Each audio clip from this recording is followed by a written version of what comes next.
treba, ale aj tu poza kopca z Novej Dubnice. Viete, mnohí, že v minulom volebnom období sa nám podaril jeden nádherný projekt, ktorý sa volá Reforma verejnej správy. Ono to tak tvrdo možno znie, ale bolo to o ničom inom, iba o tom, aby starostovia, primátori, volení zástupcovia boli slobodní, aby bol poriadok a spravodlivosť vo financovaní. To sa nám podarilo, keď sa ktoréhokoľvek z nich spýtate, tak vám povie, bol to jeden z najlepších projektov, ktorý sa v našej vláde podaril. Zrušili sme ten tzv. Demižonový systém, nemuselo sa chodiť do Bratislavy a hľadať priateľov na ministerstvách, ministrov a neviem ešte koho všetkého. No len ako je to dnes? Dnes ten, kto nemá to správne politické tričko, tak je nútený, aby vstúpil do tej jedinej správnej strany, opäť do tej jedinej správnej. Tam sme sa to, pravda, znova dostali. Dokonca musia starostovia a primátori v mnohých prípadoch kriviť chrbtice, ísť aj proti svojmu vlastnému svedomiu. Toto chceme zmeniť v budúcom období, postaviť to z hlavy na nohy, aby sa toto už nedialo. Veď to je niečo, čo sme si mysleli, že už máme dávno za sebou. Ale preto, aby sme to dosiahli, je treba, aby sme si spomenuli na slova svätého otca Jana Pavla II., ktorý keď prišiel na Slovensko prvýkrát v roku 1990 v apríli, viete, čo boli jeho prvé slova? Nebojte sa. Ja vám z tohoto miesta chcem zaželať, aby ste nemali strach. Aby ho nemali ten strach ani starostovia, ani primátori, ani obyčajní ľudia, ani tí, čo sú vyhadzovaní zo štátnej správy len preto, lebo nemajú to správne politické tričko, alebo boli nebodaj s niekým videní na káve, kto je zo súčasnej opozície.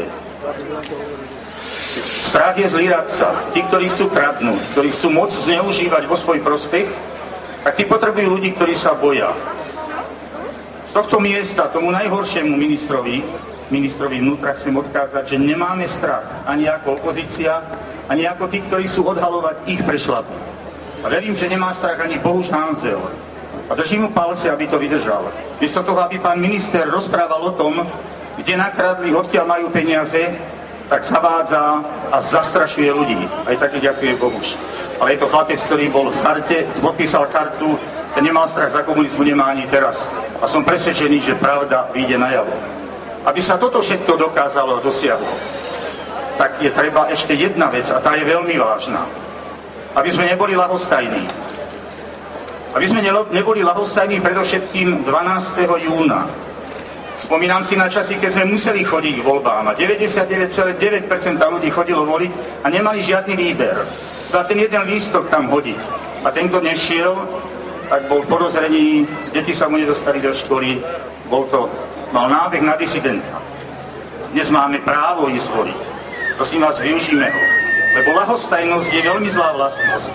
Minimálne taká zlá ako strach. Jeden múdry Poliak povedal, neboj sa nepriateľov, v najhoršom prípade ťa môžu zabiť. Neboj sa priateľov, v najhoršom prípade ťa môžu zradiť. Ale boj sa ľahostajných, lebo iba skrze ich ľahostajnosť existuje na zemi zrada a vražda.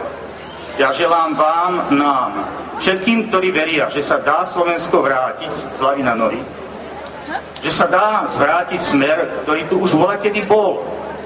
Raz jeden Talian, s ktorým sme mali družbu z Novej Dubnice, mnohí z vás to viete, povedal, že dajte si pozor, aby sa mafia nedostala do riadenia štátu. Nám to v rokoch 98 až 2006 trvalo 8 rokov, aby sme to vrátili na normálnu cestu. Prosím vás, myslíme na to, že ak tá mafia, ktorá sa tam teraz zahniezduje, tam pretrvá ďalšie roky, neviem, či sa nám podarí odtiaľ dostať. A potom nebudeme ani zvrchovaní, ani slobodní a v mnohých prípadoch budeme musieť šlapať po svojom svedomí. Takže želám nám aj vám, aby sme neboli ľahostajní a s 15 a s modrou, ktorá je dobrá, to dúfam 12. júna zmeníme. Pozdravím aj všetkých, ktorí sú tu nie srdčanskí teplíc, ale sú tu ako kúpeľní hostia. Spoločne to dokážeme. Držme sa.